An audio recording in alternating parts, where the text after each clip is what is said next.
Welcome back, everybody, to a new episode of Podcast on the Brink. 3 straight weeks for the podcast after a long hiatus.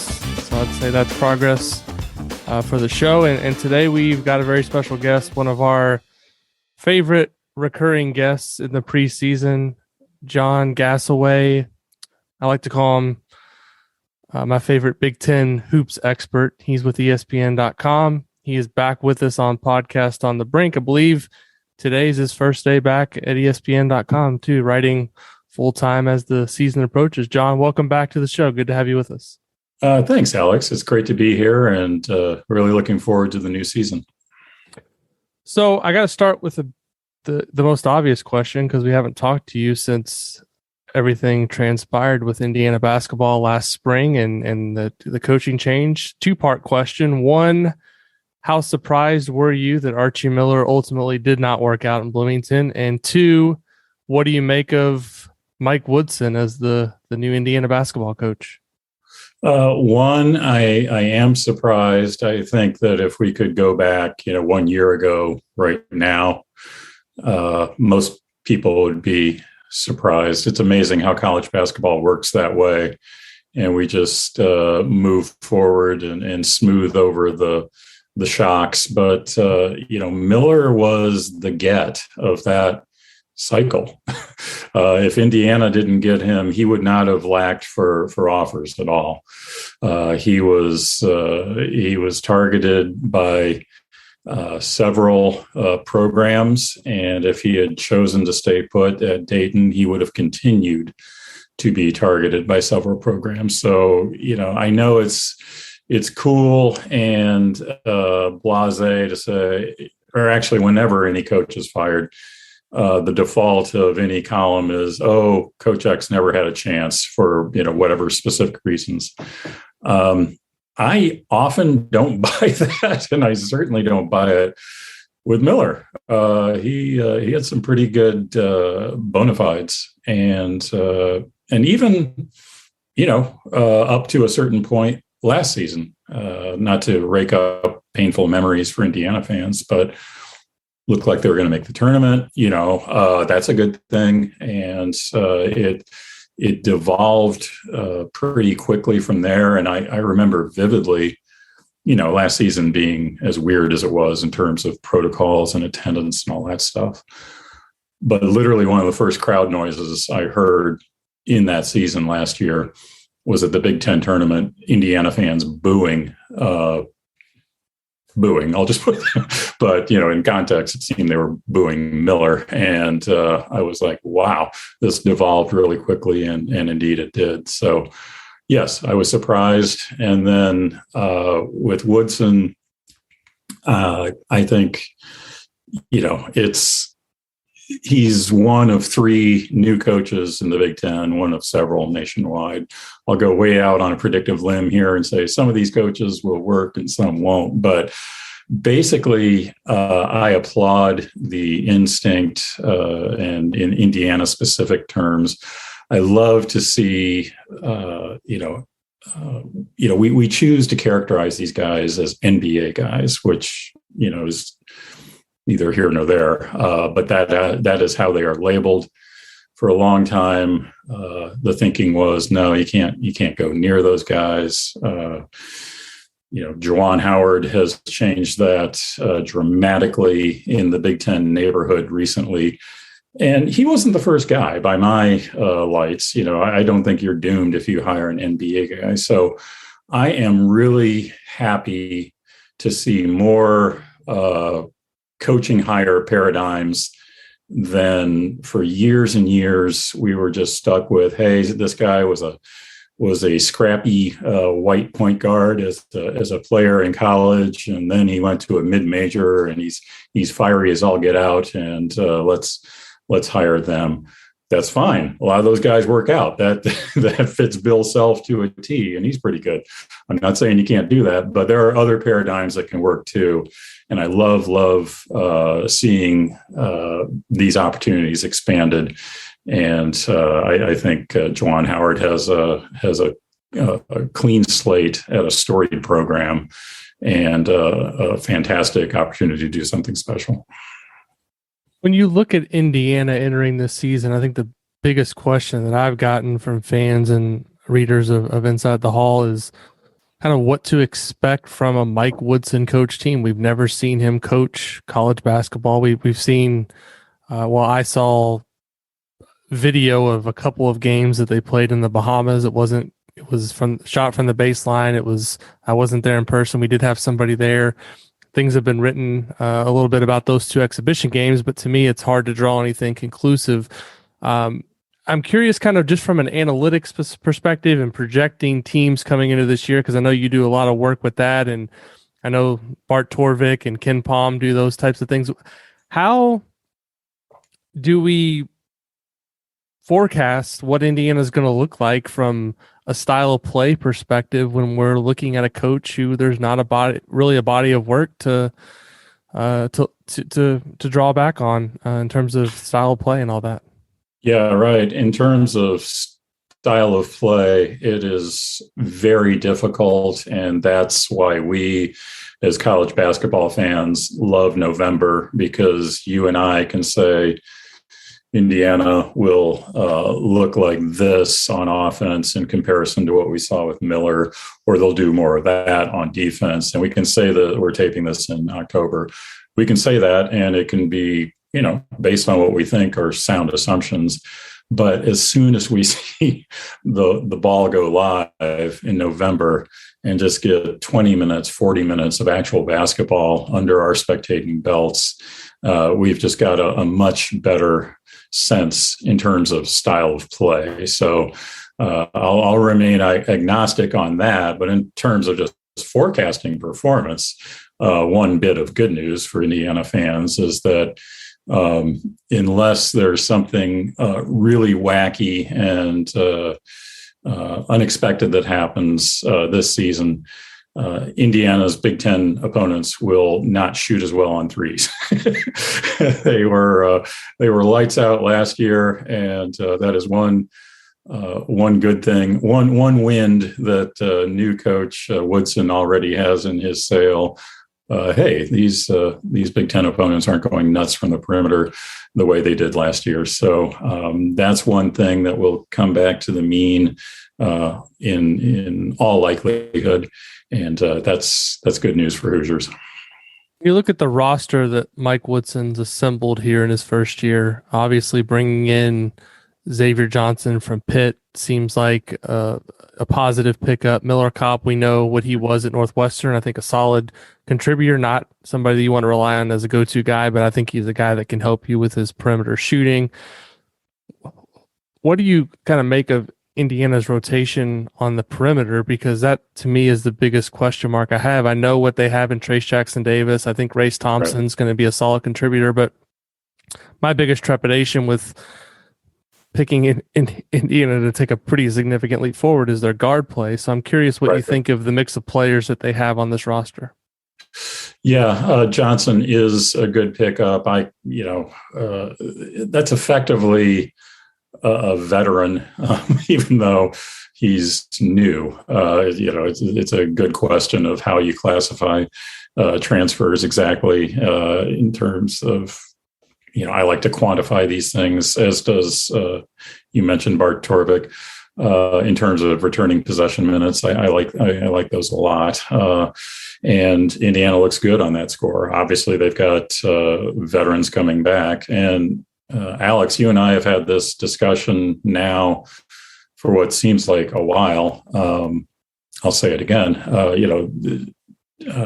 Trace Jackson Davis has a vested interest in Indiana teammates loosening up defenses from the perimeter. Obviously, the more that happens, the more space he gets, the more he thrives. We've seen that over and over again with quality big men in the Big Ten in recent history. Guys like Garza and Kofi Coburn, who don't get me wrong, these are great players, obviously, but they're made to even there's value added. They're made to look even better by the space that they get to operate in. And sometimes I picture Jackson Davis, saying hello. What about me? That would be kind of handy for me too. So you're waiting for that light to come on. It will come on at some point. Will it be this year? Will it be early in the season? We don't know. But that is the bell that we're still waiting to hear ring in terms of the Indiana offense. Is there anything specific to Trayce Jackson-Davis that you think he can do much better this season to kind of take things to a next level? I mean, he averaged, I think, 19 and 9 in the Big Ten last year. Obviously didn't shoot free throws very well, didn't show much of an ability to shoot outside of 5 to 6 feet. But to me, I feel like if Indiana is going to be a more well-rounded team, maybe he becomes a little bit more efficient and those numbers come down a little bit because you have some other guys stepping forward. Would you agree with that? And is there anything specifically that could maybe take Trayce into that conversation for Big Ten Player of the Year? Because right now, I think most people looking at Kofi and Hunter Dickinson, maybe EJ Liddell as being the guys in that mix with Trayce, maybe a cut below. I'm just curious if there's anything that he could do as an individual player that would maybe boost him up to maybe that top level player in the Big Ten. It's interesting because there's a distinction between, what will help. And, we're talking about guys here when you talk about Dickinson, Coburn, Trayce. Guys who operate mainly or mostly in the paint. And with those guys, there's always the distinction between, well, these things will boost your pro stock. And of course they will. And that's a good thing. And we want these guys to go far in the pros. But there's also the paradox of, you take Coburn, or for that matter, Dickinson last year, it's a good way to win college basketball games when you've just got an absolute dunking machine, and nobody struggled at the free throw line more than Kofi Coburn, goodness knows.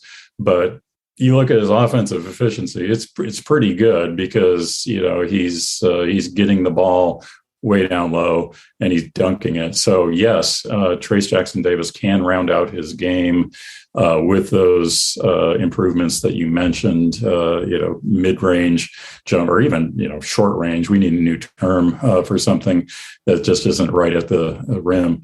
That is good for him and that's good for his long-term arc. But I don't want to undersell, what we were talking about previously with how good, and we know this from experience, how good a Big Ten offense can look when you just surround a guy who is effective at the rim with good shooters, and you've got 3 or 4 good passers in that mix, ideally including the big guy himself.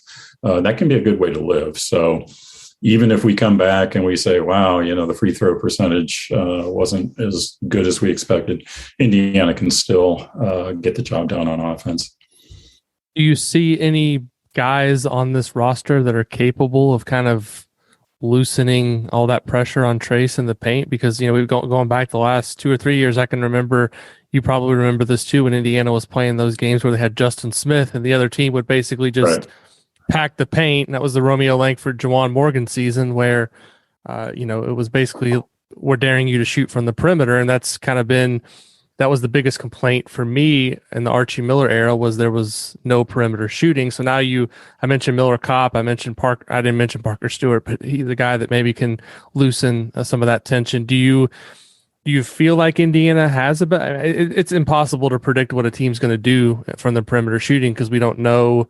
A lot of it's, I guess, the quality of shot that you get game to game. Some guys can be streaky, but I'm curious if, from a personnel perspective, if you think that they have maybe the guys that could bump that 3-point percentage up a little bit better than what we've seen in the past. Yeah, the good news is that one guy who can do that is a lot more than zero. Qualitatively speaking, it makes a much larger difference than just having one more guy should make quantitatively. The other thing is I invested some elbow grease in this very question, not with Indiana, but NCAA wide a couple of years ago, and I followed up on it, I think 1 year ago. But anyway, if you're looking at a guy in his first 2 years who is shooting a lot of threes and has a lousy percentage, usually really lousy, like high 20s, but he's normal at the line, and his coach is giving him a semi-green light in the sense that he is saying it's okay for you to shoot threes. Those guys pan out. Sometimes they become really good, but at a minimum, they become average. And average, again, in the context of having somebody like Trace Jackson Davis at the center of your offense, average is good. So, it's always hazardous to point at a guy and say, this is going to be his breakout year, and he's going to shoot 40% on threes. We don't know that, but you can look at a population of players and say, well, the trend line is positive. So when you see those kinds of guys, cautious optimism is merited, and it can happen for the Hoosiers just as much as Trey Jones at Duke a couple of years ago, famously was being dared to shoot in that game against UCF in the NCAA tournament. Shoot it, they were yelling at him.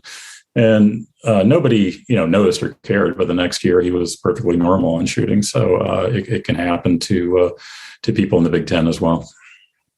Indiana's non-conference schedule this year, I'm not sure you've had a chance to look at it very closely, but they're playing, I believe, 11 games. 3 of them are against high major competition. St. John's, I think Syracuse, and Notre Dame are the 3 games that they're going to play. 1 on the road, 1 at home, 1 neutral court. The rest of the other 8 games are all at home against what I would consider to be guarantee games.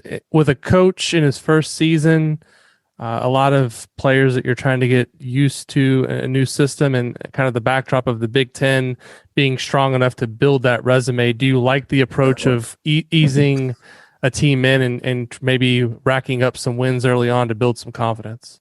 Yes, because it is a clean slate. Coach Woodson is going to be experimenting, I trust, or will want to schedule on the assumption that he will be. So, yes, absolutely, that is a good way to live. And isn't it nice that we can have this conversation and not worry about strength of schedule, because those bad old days are gone. And even if they weren't gone, as you say, if you play a full schedule in the Big Ten, which is this will be the first year we get to do that in a while.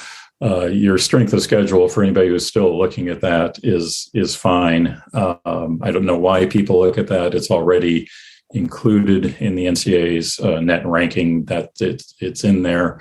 But for those who still at this late date like to pull that out,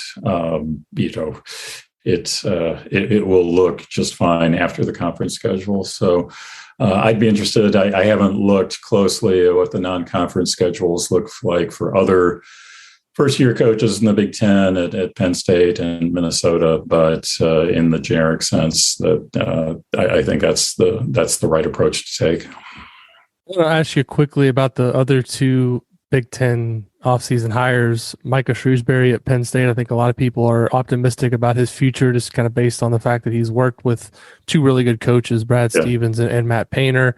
I think he's well respected in the industry, kind of worked his way up through the ranks. And Ben Johnson, who I'm not as familiar with Minnesota, but seems like he has a pretty significant undertaking there with the roster turnover that they've undergone this offseason. What did you make of those 2 hires, and just those? What are the challenges, I guess, for each program as they approach their first season as head coaches in college basketball?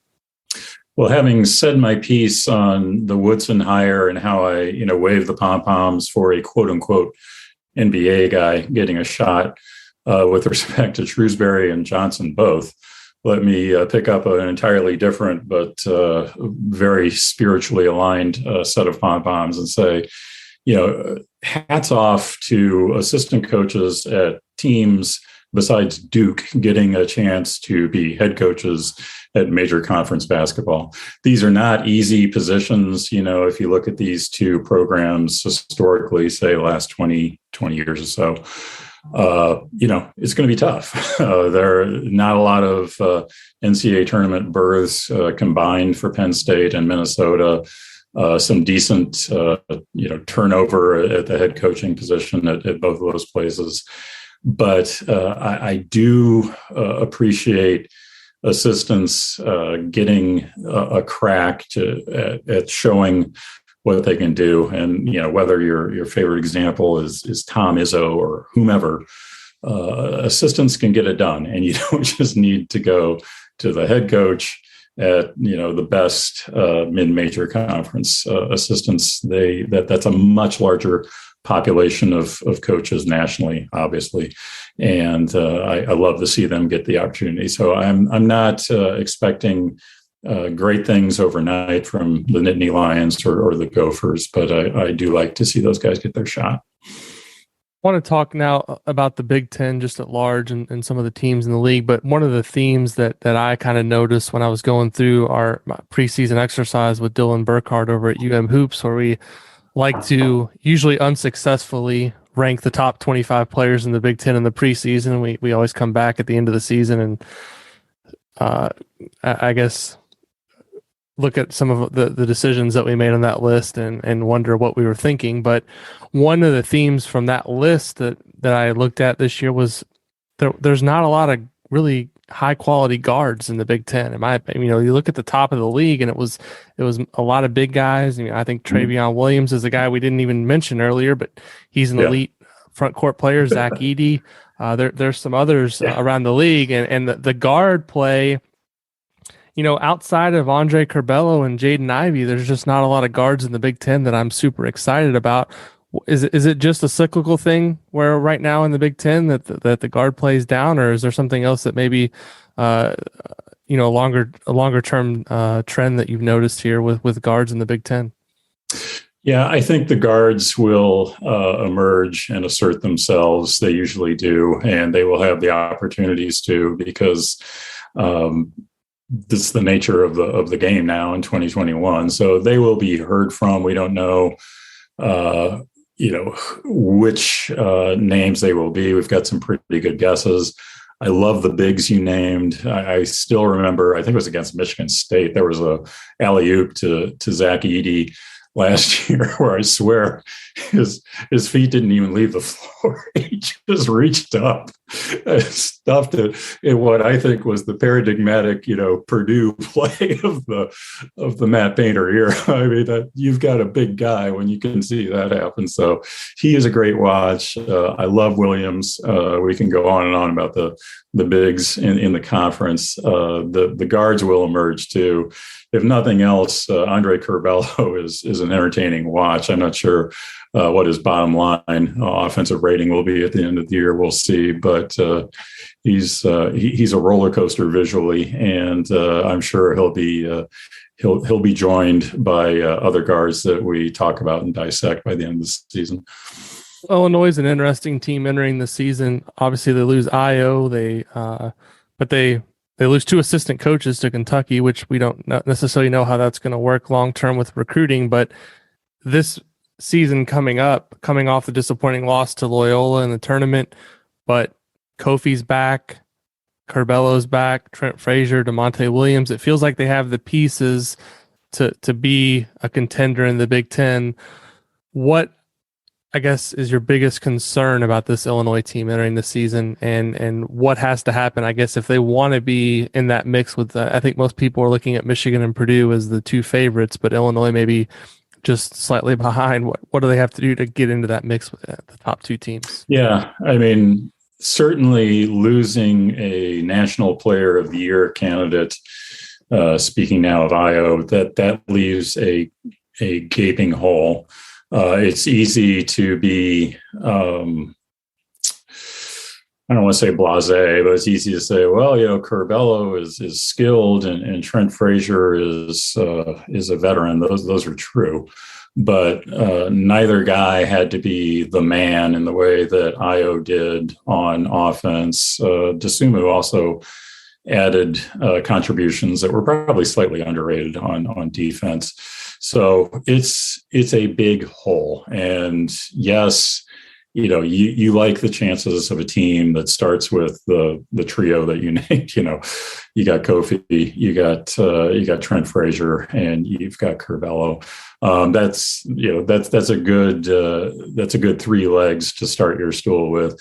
But if anything in the preseason, and I know that Illinois, or I suspect Illinois will be highly ranked, and I suspect they'll look good in computer projections, and I get why that is. But I do want to see the new look Illini without Dosunmu. Yes, they won at Michigan in surprisingly easy fashion after Dosunmu got smashed in the face and he didn't play that game. I understand that. But still, I want to see this next iteration without Io before I go all in on that bandwagon and class them with Michigan or others at the very, very top of what, again, should be a tough Big Ten conference.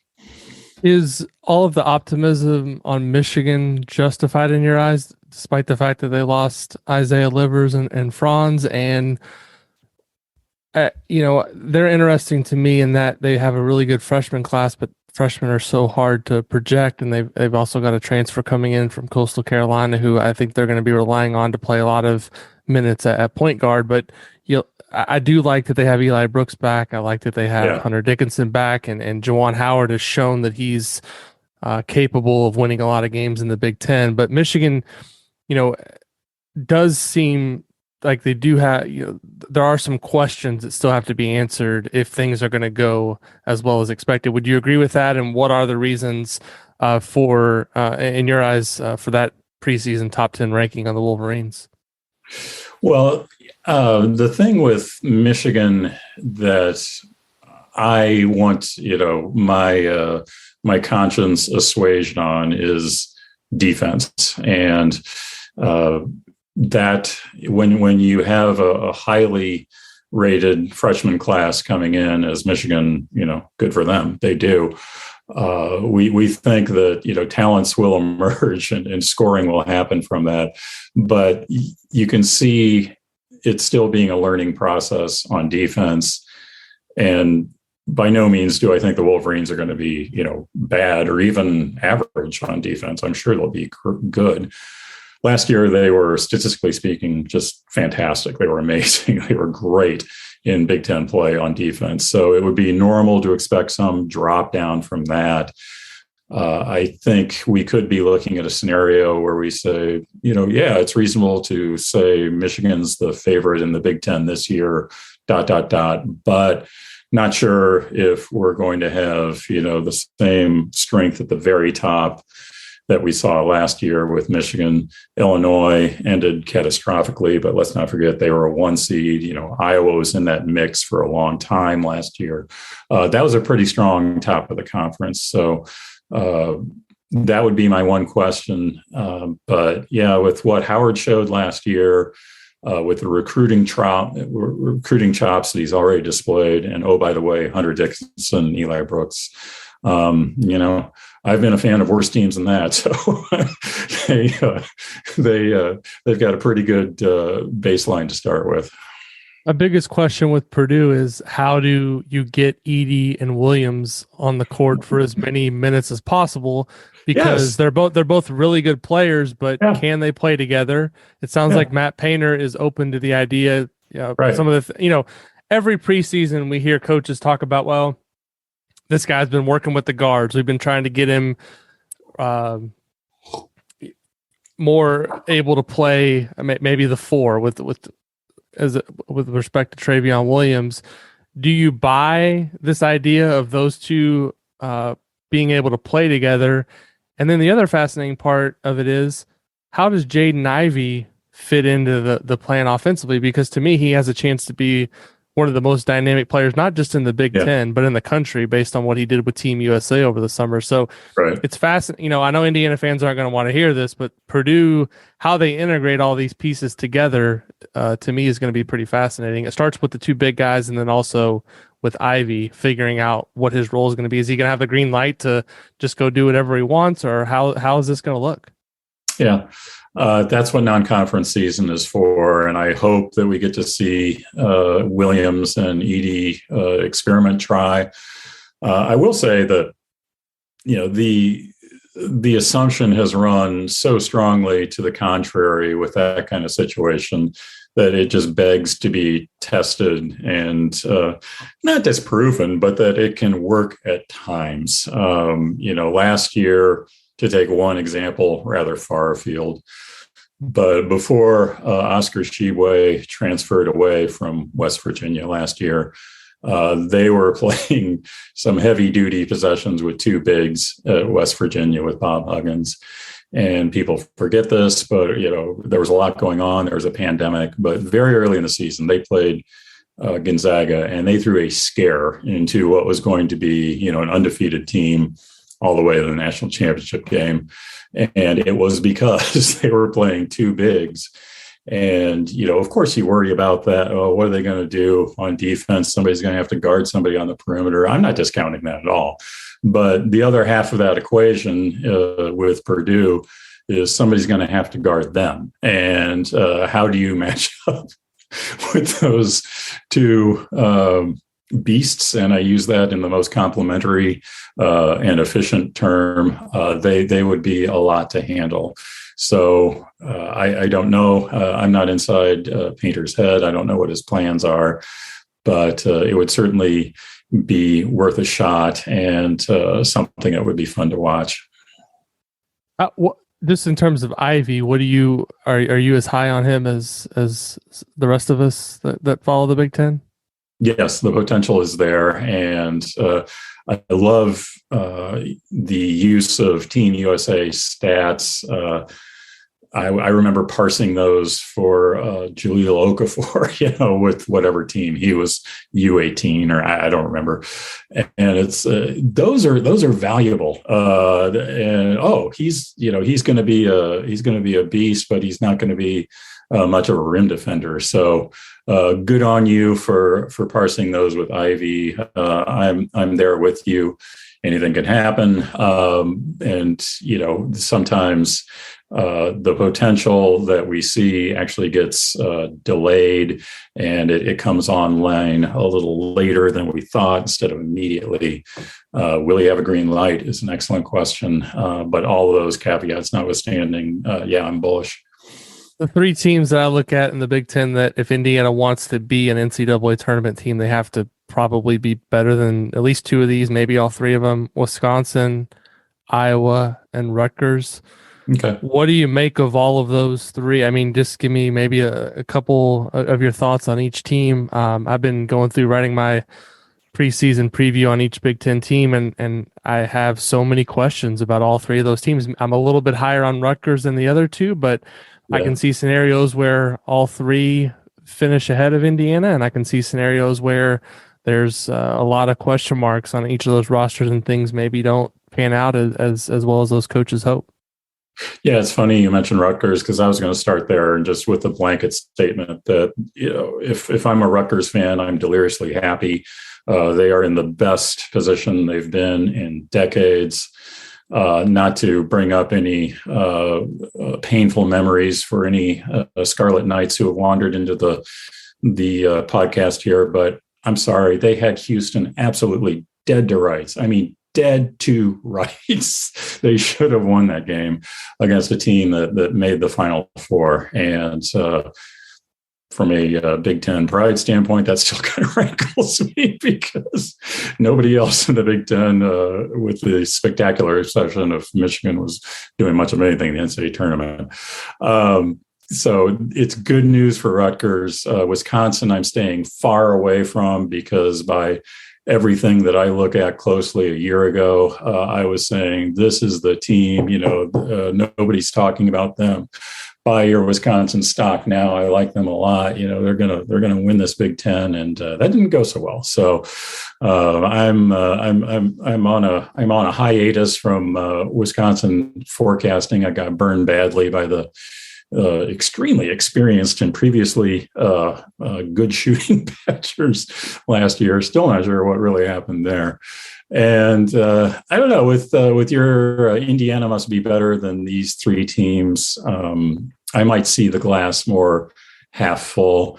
And here I have to ask you a question, but am I right? Am I seeing that Indiana is, so far in terms of Big Ten predictions of standings, they're clocking in somewhere around seventh? Is that fair to say, or in that neighborhood? Yeah, let me make sure I get this right. The official, unofficial Big Ten media poll that we do, because the Big Ten, for whatever reason, won't release their own media poll. Indiana was picked seventh. All of the preseason magazines, which make of those whatever you want, but they give us something to talk about when there's nothing else going on in September, picked them seventh. Personally, I picked them eighth. So I guess to turn this back around on you, is seventh or eighth this year in the Big Ten good enough to go to the NCAA tournament? Yeah, maybe I'm being Pollyanna here, and I can say, yes, that is good enough. And I can make a comparison to last year without necessarily saying, the Big Ten is going to be as strong this year in terms of Ken Pom until the spectacular car crash in the NCAA tournament.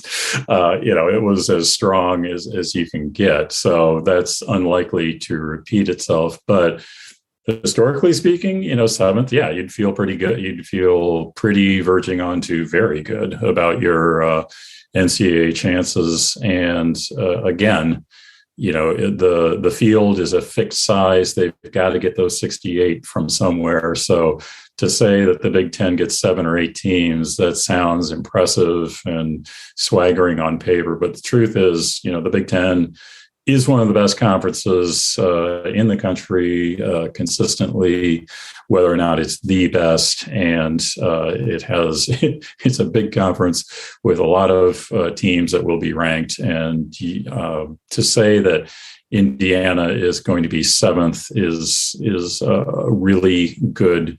And I'm choosing my words carefully based on painful recent history, but feel reasonably good about a return to the NCAA tournament in 2022. The NCAA tournament is a painful memory for Big Ten fans, and you specifically with the Loyola situation. But I've got I opened it up to people who are members of our community over on Inside the Hall to ask maybe a couple questions in the podcast. I've sprinkled a couple of those in, but one of the biggest recurring questions that I got was, ask John what happened last year with the Big Ten in the NCAA tournament, and when can we expect the Big Ten to win an NCAA championship? Because I was in the building the last time that happened. It was back in 2000 in Indianapolis. I was still a high schooler back then. So now we are going on 21 years, and I think as someone who feels some Big Ten pride, once the tournament starts, I root for other Big Ten teams. I want to see a championship so that we can stop hearing from the SEC and the ACC and the Big 12 that the Big Ten is this great conference in the regular season and doesn't win in the tournament. Is there anything you can point to that the Big Ten can do differently that would lead to more success in the tournament? Or is this all just about the random, chaotic mess that is the NCAA tournament and that anything can happen in March? It's a pretty random, chaotic mix. And, the last 2 actual NCAA tournaments we had happened, of course, in 2019 and then 2021. And if you look at those 2 Sweet 16s, for example, the first was the chalkiest Sweet 16 ever, meaning the most favorites. And the second was and by ever, of course, I mean in the modern seeded era since 1985. The second was the wackiest, meaning lowest seeded. So 2 consecutive tournaments, the 2 extremes. That's how crazy this single elimination format is in the aggregate. If it were really that crazy and we saw, if it were like one game postseason playoffs in Major League Baseball. I think we would rise as one and say, no, this isn't the right way to go. If we saw, 13 and 14 seeds winning the national championship, we're never going to see that. But in the aggregate, it is pretty wacky. And the aggregate is where something like the Big Ten Conference lives. So, I don't need to go over this history, least of all with Indiana fans or, Ohio State fans. I can name them, Michigan fans. My point being, the Big Ten's been to the national championship game a lot of times since you saw that national title for the Spartans when you were just a wee lad with probably a slingshot in your back pocket or whatever. They keep getting there. And, the person in my chair who looks at these trends says, well, if you keep getting there, you will win at some point. And hey, the Pac-12 has got it even worse. They haven't won a championship since Arizona in '97. So there are title droughts. It is weird. It is fun to talk about. It is wacky. But the Big Ten, if they keep creating these large volumes of quality teams, one of these years, they will punch through. And the interesting thing about these trends is once that happens, it's just dead. Nobody ever talks about it anymore. It's just a moot point. So it's fun to talk about for as long as it lasts. And the Big Ten, to be clear, invited this abuse with what happened last year. Goodness, for a few minutes there, it looked like Michigan was going to lose to LSU maybe. And what a complete disaster that would have been. So it was a pretty total disaster anyway, and the Big Ten has earned the skepticism it will face until it shows otherwise. I'll counter, John, and say that it's not exactly fun to talk about for us that support Big Ten hoops, but it is going to be a topic of conversation until the Big Ten wins the championship. It's going to be something that everyone brings up. So I saw this morning on Twitter that you're now back writing regularly with ESPN.com. You're one of the many reasons that I have an ESPN Plus subscription so that I can read your content on the ESPN website. What do we have to look forward to from you in terms of the next couple of weeks as you get ramped up for the season? Will you have anything specific to the Big Ten that we can have to look forward to? And just what are you maybe looking forward to most about this season, which I'm not sure it's going to be 100% normal, but it should feel a lot more normal than what we watched last year.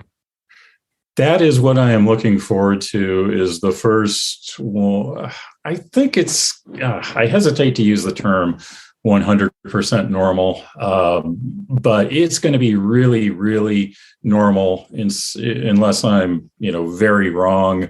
And I'm just speaking in a public health perspective, not in a basketball perspective.